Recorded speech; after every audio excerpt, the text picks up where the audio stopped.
again. Hi guys, it's Jess from Hello Future again. We're on day 2 of our fortnightly series at Lancaster University. And today we're based at the Lancaster University Management School, and we're going to be talking about everything to do with accounting and finance. So, quick recap. I'm Jess, and we've got Cathy to talk to us today about accounting and finance. And we've also got Mike in the back here, who will be flagging up any of your questions if we do miss them.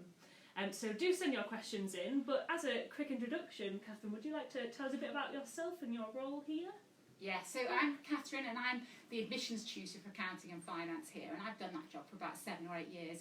So before that I was an accountant in practice and I worked at one of the big accounting firms. So one of the things we try and do here is we often have people who have worked in accounting firms or in finance or in banks, and then we also have researchers who are like real specialists in their areas. So we have people who sort of know about how the subject works in practice, and that sort of helps us understand what the problems are for when you go to work in those areas. Oh wow, so it sounds like you've got a good range of specialities there. Yes. To help people in those areas. Great. Well, for those of you who have just joined, we're here today to talk about everything to do with accounting and finance. So, you haven't missed any questions at the moment, you've just seen our introductions. So, shall we start with the first question? Yes. See how that goes? Great.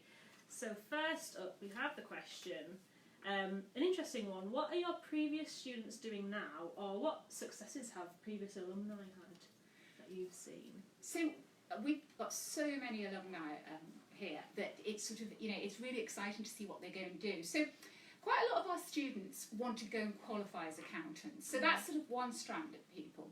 Others want to go and work in finance, so they might want to go and work in banks, or they might want to go and help people manage their investments, that sort of thing. So go and perhaps work in one of those big glass buildings, or actually work in a local firm, just helping perhaps people plan pensions and things like that. We've got all sorts of alumni who've done really, really well. So the head of First Direct came here and took our subjects. We've got people who work in the head of part of the EU's finance division is an accounting and finance student from Lancaster. We've got one of the chief regulators of accountants on the International Accounting Standards Board, so he's one of about 8 people in the whole world who set accounting standards. So we've got all sorts of, and they're obviously much older alumni. Younger alumni are all over the place, and so as well as actually going to work in an accounting firm or going to work in a bank, we've got lots of students who want to set up their own businesses now, and actually learning about numbers is a really good way to help you with your business, because if you understand where your sales are coming from and how you make a profit, then your business is more likely to succeed. And we see that increasingly. So we see some students who go into work and then set up their own business, but we see increasingly students who just set up their own business straight away. Oh wow, what kind of businesses do those look like? So all sorts of businesses, but what they've got in common is that they're very good with the numbers side of it. So they might be actually sort of accountable finance businesses, but they're often businesses that are completely different. So they might be sort of selling sausages or something like that, but they're good with numbers, so that's what's important. And that's something that's really grown since I've done it, because people used to just want to go and work in really big firms, but now they're really excited about starting their own work and perhaps finding different ways to live, which doesn't involve them having to sort of go on the train for a long time or work in a huge office. Oh wow, so that's quite a scale from looking at the bigger jobs that are out there in the bigger firms, but then also looking at setting up your own business. That's really cool. So from both sides of those things. I'll just quickly get up the questions on here to see if we've got any people joining us. There we go. There we go. So we've got new people who have joined us. Hello to Jack and Rachel who've just joined us. We've just been chatting about what past alumni have done in accounting and finance and what kind of jobs they tend to go into. So we've seen quite a range of things there, which is really interesting.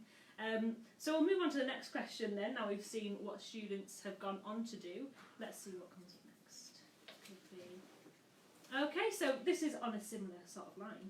Are there any work experience opportunities on the course itself? So absolutely loads is the answer. Wow. So if you can come here and you've got a 3-year degree, so quite a lot of our students will take a really sort of special kind of work experience called an internship, which is in their 2nd year, just before they finish, the summer before their final year at university. And those internships are often run by a whole range of companies. And what they do is they give you work experience that aims to see if they would like you to come and work with them. So it's like a 6-week job interview. They'll give you real work, they'll pay you, and if they like you, they'll offer you a job. So you come back to university in your 3rd year, and you've got a job waiting for you.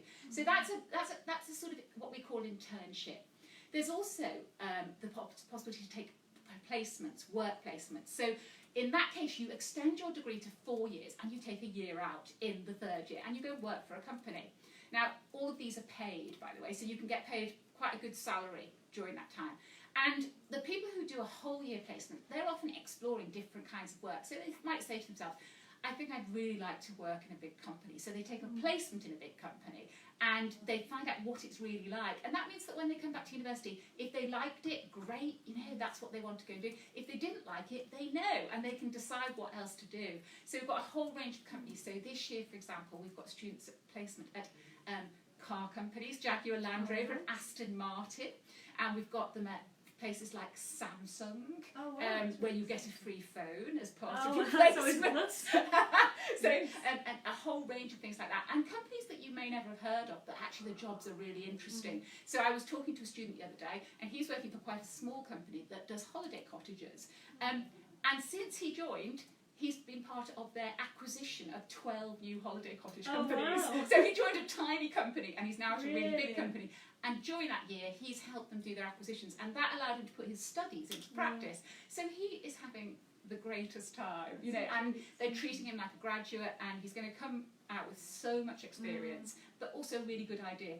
And he says the result is that he doesn't want to live in the countryside because it's too quiet. Well, I'm not from that then. Yes. So you might even say for things like the internship, you were saying that's almost like a 6-week job interview. Yes. But it's even almost an interview for the students themselves to see if that job is something for them. Exactly. So they can trial some things. Yeah. I think along the same lines of the past 2 questions we've asked, sort of about work experience and what jobs they might get into. Students who apply to the course, do you expect them to have an idea what kind of job they want to get after university? What tends to be the case? No, we don't really, and that's sort of reflected in the fact that people come from all different backgrounds to do accounting and finance, so they sort of know that they don't mind numbers. I would say that was the thing they had in common, because if you don't mind numbers, then actually this side of business probably will really suit you. So they have that sort of idea. They often want to go into helping with the numbers in some way, and that doesn't necessarily mean a business. It could be a charity, it could be government. There's all sorts of things they might want to do. So no, they come from all different ideas. They have very little idea sometimes that they want to be, what jobs they want to do. So from almost day one, we start introducing them to the kind of jobs they could do. So we have employers in, and we have talks about, these are jobs that are out there that you might not know about. And, if you're good at this, you might want to be interested in this kind of job. So there's lots and lots and lots, over 100 employer events each year where people are coming in. And it's not formal. It's things like, come and have a cup of coffee with us and we'll just have a chat. We often have Lancaster students who work at those companies come back, and they'll be delighted to be here, and they'll be talking away about what it's really like. So the students, you can get a real insight into actually what's it like working at this company. Yeah, and it's an easy way in to get into those conversations as well, which is really nice. That's right. And they only left a year or 2 before, so you don't mind. It's not like you're meeting someone in a suit who you've got nothing in common with. These are people who are just you a few years down the line. Yeah, definitely, and they've been in their shoes, so that must be really reassuring to know. Yeah. We have a question that has just come in from Hannah. Let's have a look. So Hannah's asking, I wondered if there was an opportunity for integrated masters in any accounting and finance related courses. So the only integrated masters we have is one called Financial Mathematics, which is really for very, very mathematical things. But quite a lot of our students go on and take a master's degree afterwards. So there's a master's at Lancaster in accounting and finance, quantitative finance, accounting and financial management. So there's a range of masters you can do, but they're not integrated as such. And that's because quite a lot of our students choose to go to a job and then possibly come back and do a degree later, like an MBA or something like that, to broaden their business experience. So not at the moment. Watch this space, you never know. Great. Brilliant. So we've got a couple of new more viewers who have come in. For those who have just joined us, we've just been chatting about integrated masters and whether that's available in the course. And we've also just been chatting about past alumni, and also work experience opportunities on the course. So if you are watching this after it's live, you can scroll back and find those sections. But we'll move on to a new topic now and see what that brings up. So the next question we have is, what do exams and assessments look like in your subject? And I think it'd be important to note that most of our viewers are from currently studying their GCSEs or A-levels, so how do you think that might differ at university? Okay, so accounting and finance tends to have quite a lot of exams in it, and that's because a lot of our students want to go and take professional qualifications. They might be their accounting exams, they might want to qualify as accountants, or there's finance exams as well. So we have quite a lot of exams, and that can sometimes be a bit of a struggle when you start. So we have quite a lot of little tests, multiple choice, things like that, just to get you used to the exam environment. And are they based throughout the year, or are they weighted towards the end of the year? So for each term you'll take one small bit of your coursework, but the rest of our exams are in the summer. So we have all our exams in the summer, which means that the summer can be difficult, but you don't have exams at Christmas in the same way. So that's the way it's structured. Now, across any degree that you do, we won't just have exams, because exams are sort of only one way of testing you. And we know employers want you to be able to talk to them. They want to be able to see that you can write something, that you understand something difficult. So we might have reports. You might do a report on a business, for example. You might do an analysis of whether a company's share price is going to fall or rise. And these are things that you could actually go to an employer and say, well, look, I know about investments because I've looked at how a company's share price moves. So although this is something you may not have studied at the moment, this is the sort of careers that people are interested in going in. So we'll teach you we'll have a range of assessments, mostly exams, but also some writing things, and also some things where you learn to present. Now, I used to hate presenting, and I just find it so difficult. So we build you up to it. We're going to tell you, here's a little presentation in a small group, and here's some help with how to do it better, until by the end of university you are super confident and you can just stand up in front of a big group. But you've got there in little baby steps, so you don't need to worry about it, you don't need to be concerned about it. The other thing we do is lots of group work, where you learn to work in teams, and they can be difficult because you don't always get everyone to behave, but when you go into a job, you will be working in a team, and it's that sort of skill that you want. So a whole range of assessment, groups, reports, exams, presentations, all different kinds of things. It sounds like that range of assessment means that when they get out of university and they're looking into those new jobs and those job interviews, they've got all that evidence to support those skills. So the group work and working well as a team in your sort of working environment, I imagine that's really beneficial. It is. So it's good to see that there's such a range to benefit from that. Yeah. Great. So for anyone new who's just joined us, we've just been talking about what exams and assessments might look like. I will point you to the Lancaster University website, because you can find out more about the course there, and so you can look into what kind of assessments might look like and entry requirements and things. So that's www.lancaster.ac.uk/study, and then you can find out more about the courses there. Great, so that was a good chat, so we'll move on to our next question and we'll find out what that is.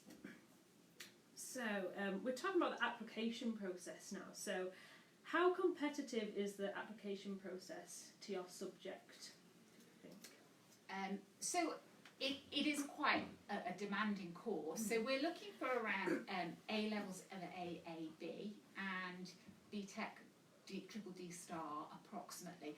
But don't panic, because we always take account of what's in your personal statement, because sometimes things don't go right at school, sometimes things go wrong, and we'll be looking at why would you want to do this course? What have you got that makes us think actually this person would be good at this course, even if their qualifications aren't quite as as perfect as you might sort of have hoped for.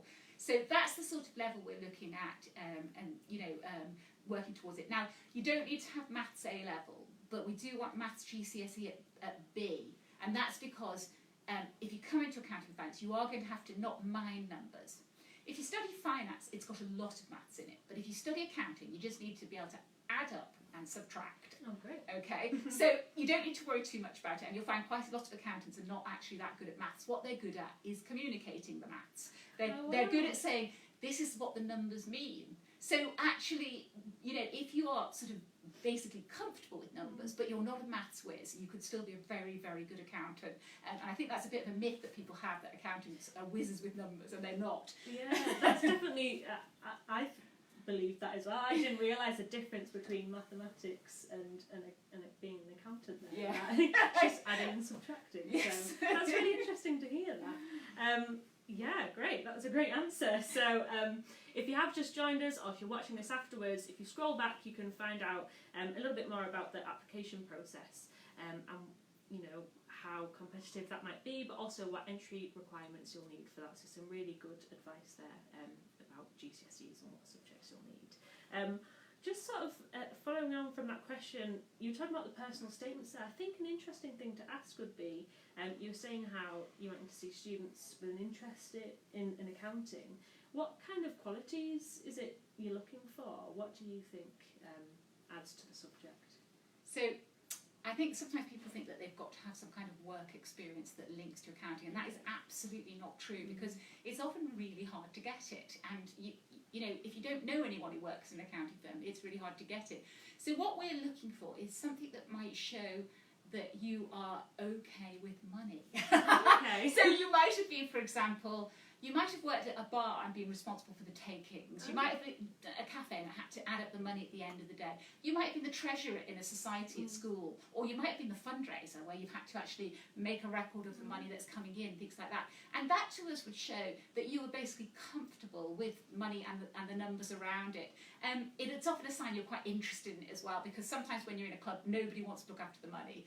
And it's the person who does. They're the person who often would make, you know, would be good at this sort of thing, because they like keeping the money together, putting it in the bank, working out what happens to it, and working out how to spend it well to organise great events. So we'll be looking for something like that. In more general terms, we're looking, if you come to Lancaster, you'll get a really good job. The jobs will be looking for you to have the potential, you know, in many years' time, to perhaps lead a team of people, to communicate to business people. So we're looking for people who don't mind getting involved. You could have been in a sports team, you could have organised a charity event or taken part in a charity event. You could have had a role at school which showed that you were sort of ability to take a bit of leadership on. You might have been in guides or scouts or one of those organisations and just been involved with things that show that you're willing to take a committed role to something, or a leadership role in something like that. So we're not looking for you to have got lots of this, but just some interest in those sort of things would show us that you had the capacity to do really, really well. And you know, it doesn't have to be much, because that's what you come to university for. You're going to get loads and loads of chances to show those things off, to learn about them, and perhaps to find out what you really like doing. Not everyone's a leader, not everyone is the person who speaks to a room, but there's good sort of roles for all of the sort of different types. So don't worry about if you're not the loudest person. It's fine. Yeah, there is going to be good jobs for you. Yes, there's a role for everyone. Yes. That's really good to know. How those, I think we can often overlook our experience that we've got, and a lot of the students we work with will have Saturday jobs where they've dealt with money all the time, and you know, I know definitely prom committees, leavers ball committees, that was a thing when I was in school, and just managing an event like that and managing the money, like, you might overlook that as an activity, but it's great to see how that can fit into your personal statements, and how that develops skills that you need. Great. So for anyone who has just joined us, we've just been talking about what kind of things they might look for in personal statements, so what skills you might need for going into accounting and finance, and so that's really beneficial to know about. So if you want to scroll back, if you're watching after this, and then you can find out a bit more about that. But as for now, I think that would be a good segue into, we've got a good resource here called the Piggy Bank Guide. So if anyone's wanting to know about how finance works at university or beyond that, and if you're just sort of wanting to first look into that, you can pick up one of these Piggy Bank guides. We can send you them, or alternatively you can see www.thepiggybank.org.uk, and that's a really good resource if you're just looking into what finance looks like at university, sort of the living side of things as opposed to the studying finance side. But yeah, I'll link up everything that we say in the comments below, so that's the Lancaster University website and the Piggy Bank guide there. So for now, we'll move on to our next question, which is, Okay, this is an interesting one. What current research is taking place in your department, and how does that impact the course? So we've got researchers who are working in accounting or in finance, or there are big links between the two, and they might be working sort of between those. And that feeds in two ways. It will feed in directly into what you learn, their research is used in their teaching, but it will also link into them being very, very up to date. So we know what's going on in the world. We know what is important and what the arguments are. We know what everyone says about them, which means that when you learn stuff, you're learning what's absolutely current, which means that when you go out looking for jobs, you're able to talk about things knowledgeably. You know what's happening in the world during the week. So, for example, we have a lecturer, a professor in banking who is a consultant for the World Bank. Oh. So she is able to teach about banking, she's able to sort of give talks about it, and she's working, helping the World Bank at the same time. So that's an example. We've got accounting researchers who are working with the people who set standards for accounting. And one example is a professor who is working on what else is in the accounts. So the accounts, you think, oh, well, they're just numbers, but they're not. There is pages and pages of writing where the company tells you what it's trying to do. And he's working on, what do the words tell you? Do the words tell you something different to the numbers, or do the words tell you the same thing as the numbers? And actually, when you look at the accounts, 2/3 of them are writing and 1/3 is numbers. So this is really important because the words have always been ignored before. So he's working on something that is actually really useful, and the regulators are interested in it, because a company might be telling you we're doing really, really well in the words, and you read that and you think, great, this company's doing really well, and then you analyse the numbers and they're not doing well. So he's looking at the conflict between those two, and we have quite a few researchers working with accounting regulators and with accounting companies about how to improve what's in the accounts, how to make the messages clearer, and not have lots of gobbledygook rubbish that people can't understand. So that they're examples of the kind of research that we have going on and how it's directly relevant to the work in that area and to the cutting edge of what's going on, at the sort of decisions that people are making in the field. And that's really good to know that, because I think often we can think about university as being in a bubble and you're sort of there for 3 years and everything's fine, but it's good to know that the people you're working with are so in touch with what's current and what's happening in the world, and not all that current research that's really quite specialist. Yes. And that helps to keep things fresh. So it means that, you know, when you get out of university, you've got all this fresh knowledge. Yes. That's absolutely brilliant. Great. So if anyone new has just joined us, we've just been talking about the role that research plays into this course and how that might impact how you study. But for now, we're going to move on to our next question. It's quite a big piece of card, so it looks quite long. Okay. This is quite a good one for the audience that we tend to work with. So what advice would you give to young people who are maybe studying their GCSEs at the moment, but they're unsure as to what they want to study in the future? So what advice for young people who are unsure about what to choose? So you're doing your GCSEs and you're often doing quite a wide range of subjects, and you might be getting fed up with them because you've been studying them for so long and it's a lot of work. I think go with your interests and what you're good at. So that's obviously, you know, you're going to do that to some extent. We don't require any particular A-levels. We just want you to do well at your subject. So it's much better to choose something that you're interested in and you're good at. Now, they're not always the same things. You could be really good at things and not that interested in them. And I think after GCSEs, the things you're interested in, you might get to do more interesting things within them. So interest, I think, is always important, because the more interested you are, eventually you work harder and you do better at them.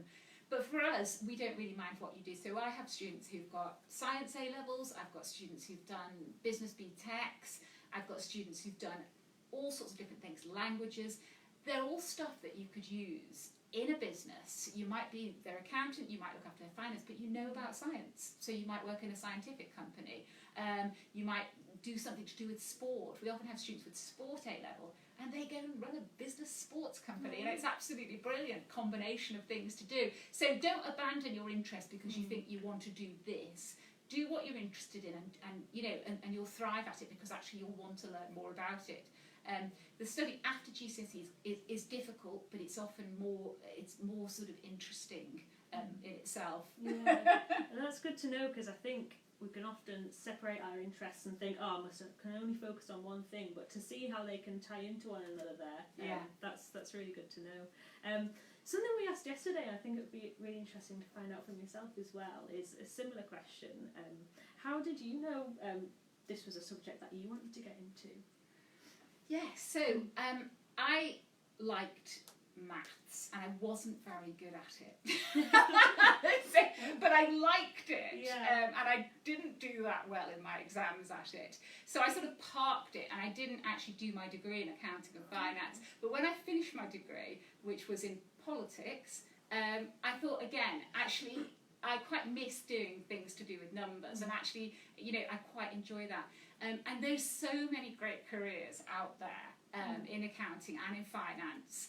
And really great people to work with, really organisations that are really helpful and will build your sort of skills up till you're really, really good at what you want to do. So I took a range of interviews, banks and accounting companies. I took a job with one of the big accounting firms and had a really, really great time. But I completely changed what I did, because I started off in audit, which is what lots of people start in, which is where you are an external accountant who goes in and checks a company's accounts.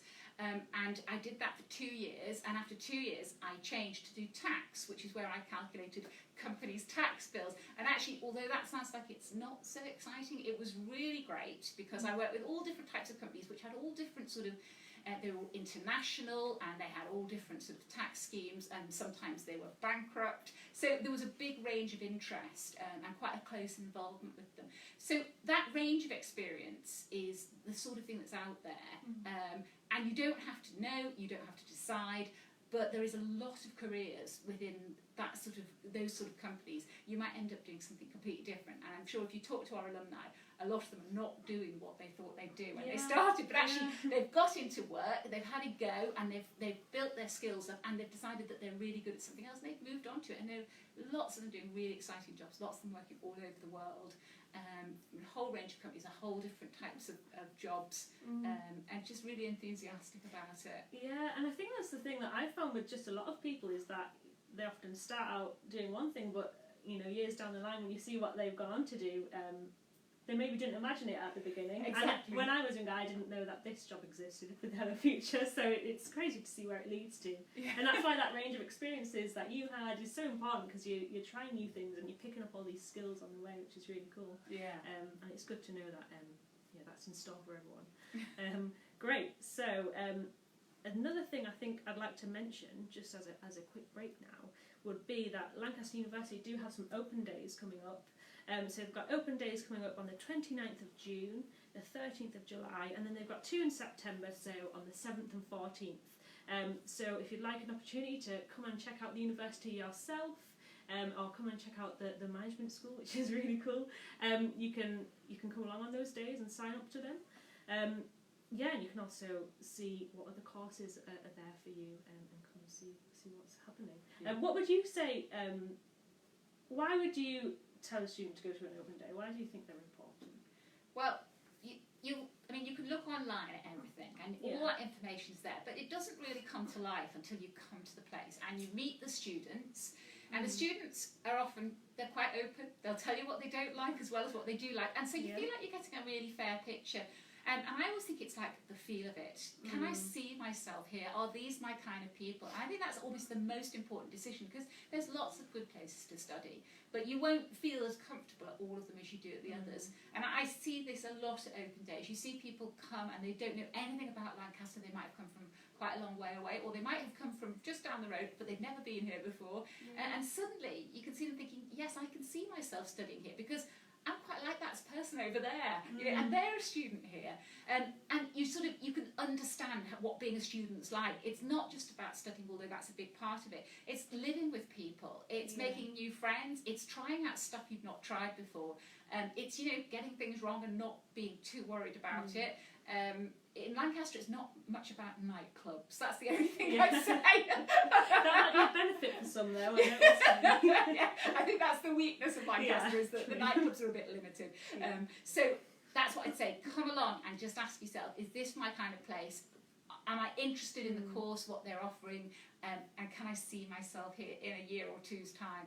And it really helps. You'll get a real feel for what it would be like. Yeah, like you said at the start, there's only so much you can see online or in a prospectus, but when you go to a place, you know, in a working environment where students are studying and where you get to meet the students themselves, you see what it's like to live there, don't you? Yes. So it's a completely different feel to just seeing information online.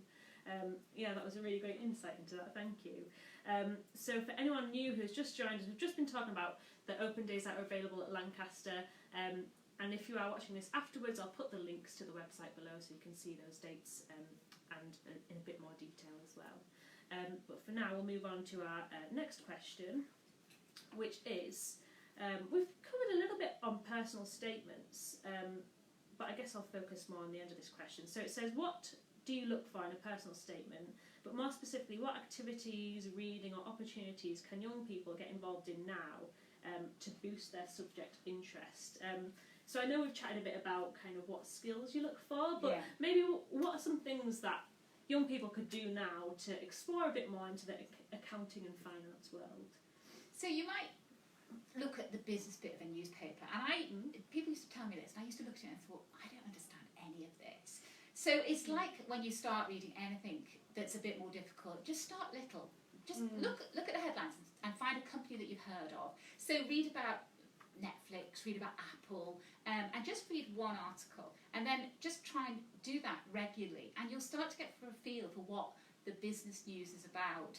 And if you keep reading it and you hate it, then that's telling you that this is not something you're interested in. But if you read it and you start to understand a bit more, and you start to think, okay, well, what happened to Apple after that phone was released, or in this case, Samsung, when that phone is released, did investors like it? Was it popular? Did it sell a lot? If not, why not? Those are the kind of questions that we ask in accounting and finance. You know, and what makes the product work? What makes it profitable? Why would a company choose to have 3 different phones released on the same day? You know, is that a sort of good question? So if you're starting to read, perhaps watch the news, watch online a bit of the business news. You might watch Reuters or some of these things. There's lots and lots of business channels, and just see if you find it interesting. But don't expect to get it straight away. It takes ages. But if it's something that you can see yourself doing, and perhaps it's a company you might be interested in working in the future, you might choose something like that. Or often with students, it's like products that they know about. They're quite interested in it. You know, what makes this work? You know, could a foldable phone ever be profitable? You know, these sort of questions are the questions that accountants and finance people ask. So that's what I'd suggest, that you start by just doing a bit of reading online, a newspaper, anything you like, but just take it easy and don't expect to understand it overnight, because you won't, and none of us do. So you can't keep up with lots of things. So try that, and then just try, we talked about this a bit before, but try and take one of the roles. Perhaps there's like an enterprise competition at your school, and the ICAW runs the base competition. There's all sorts of little competitions you can try, and see if you like the opportunity of running a business, or perhaps being part of a team where you analyse businesses, just something like that. And if you find that interesting, again, that's telling you what to do. So the message I really want to get across is, don't take these subjects if you're not really interested in them, even if people say you'll get a great job, because you'll get a great job in what you're interested in, because you'll be passionate about it. But there are things that you don't yet know about. So you may not know much about business, you may not know much about accounting and finance. So do a little bit of research and join one of these things that helps, and see if you get interested in it. So at Lancaster we have an accounting and finance society, and that society runs all sorts of different events which show you what jobs are like. So one of the things, and you might see it sometimes on the telly, is traders who have great big screens, and they're buying and selling stocks, and they're shouting down the phone. Okay, so the Accounting and Finance Society runs events where you can learn to be a trader, and you can learn not just to shout down the phone, but use the screens. And we have we teach this. We've got some screens here in a room where you can learn to do that sort of trading. It's definitely not for everyone, but it's an example of something where you can be here and actually try out what the job is really, really like, and that you can do that. And if you hate it, you haven't lost anything, because you haven't applied for the job. You just know it's not for you. So there's lots and lots of opportunities like that. So before you get here, don't worry too much. We're not expecting you to be an expert. We're just expecting you to perhaps have shown some kind of interest, and we can have a chat about it. But really, I didn't know in the sixth form what I wanted to do, and very few people do. So don't worry about it. You're here to explore a little bit about that, to find out what you're good at and what you like. Yeah, I think that's really good advice that can be applied to a lot of different things. Like, I know if I looked at a business section of a newspaper, it would be like an alien language. Yeah, exactly. But if you take something familiar to you, whether it is your favourite company or finding out about the new foldable phone, you can use that interest and see, dip your toes in the water and see if that's something for you. Exactly. Yes, that's really good advice that can be applied to a lot of things, I guess. Great. Okay, we do have our last question in the bowl. So I'll just do a quick recap if anyone new has joined us or scrolled through Facebook. We've just been having a chat about when you're applying to these kind of things, what kind of things could you do now to see if this subject's for you? So what kind of things might you do when you're in sixth form to explore a subject a little bit more? But for now, we'll move on to our last question. I'm not sure which one it is, but we'll see. Okay, this one's quite a simple one. What subjects do you expect applicants to study? Now, I know we covered this a little bit because you talked about what GCSEs you expect them to have, but just as a quick recap, I guess, would be good. Yeah, so at A-level or at BTEC level, we're not particularly expecting you to have anything. We want you to have GCSE.